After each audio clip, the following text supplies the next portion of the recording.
Hi, I'm Aditya Saravanan. I'm from grade 11C of GEMS Modern Academy.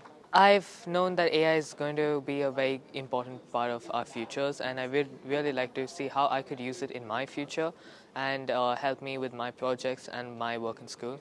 So I really wanted to know what all I could do with AI.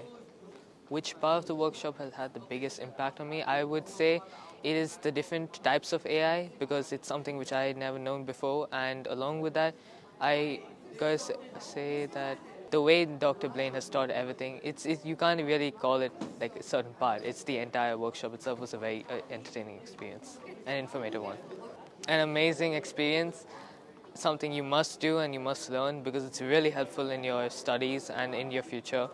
It makes your life easy, but it also helps you be better than most of the others.